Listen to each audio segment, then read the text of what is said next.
Carrie is a researcher. She immediately started researching, came across Parents Behind the Pinwheels, found where this has happened to other families, started doing research. I wonder what's going on with my son. I know I didn't hurt him. I know my husband didn't hurt him. Let's figure this out.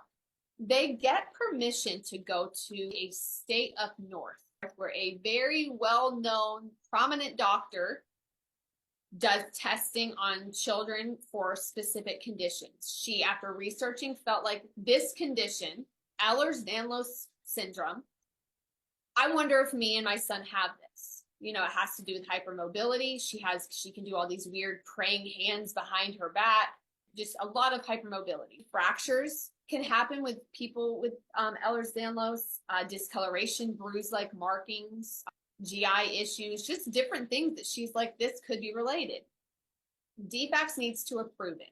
They actually do approve it. And they say, we're going to send a DFACS caseworker to meet you in this state to be part of this call, to be part of this appointment. Is this for Jameson or for her or for both? Both. DFACS wants to be in the room. The family member who had him in their care at the time is also in the room. They get a diagnosis. You have Ehlers-Danlos. I can tell you right now, you do. And Ehlers-Danlos has 13 different subtypes. There was clinical findings. So for hypermobility, you do need, it's more clinical. The problem with children, right? They're already very flexible. A baby doesn't have kneecaps yet until they're 2 years old. So it's actually difficult for doctors, and a lot of doctors do not want to diagnose. They don't want to say this baby has Ehlers-Danlos, but they can say based off of these things, it's pointing towards Ehlers-Danlos, right?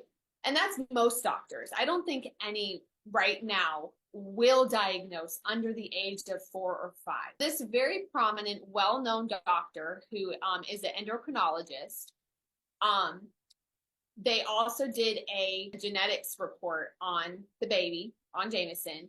It showed up that the Jameson has a connective tissue disorder, okay, which Ehlers-Danlos is a connective tissue disorder. So, I mean, if it quacks like a duck, you know, flaps like a duck, it's probably a duck. So you're looking at this gene mutation comes back with a collagen issue, Ehlers-Danlos, mom just gets diagnosed with it. DFACS is in the room during this. So in Carrie's mind, we're going back to court, which was in August of 2022. We're going back to court. The judge is going to see this, that everything my baby has had, you can have with this condition. This is going to be great. They have this doctor ready to zoom in on that court hearing because he's going to give his findings. He's going to give testimony for this family. When they get there, this judge says, no, I don't want to hear any testimony. No, I don't. It just, DFACS says just because you have this syndrome doesn't mean you didn't abuse your baby. They don't listen to testimony. They don't care that this has been diagnosed. Instead, the judge says, look, I want to close your case today. She says, pick a family member, sign your baby over, and I'll close the DFACS case. So you need guardianship to a family member, not full adoption, but guardianship, and I will close this case.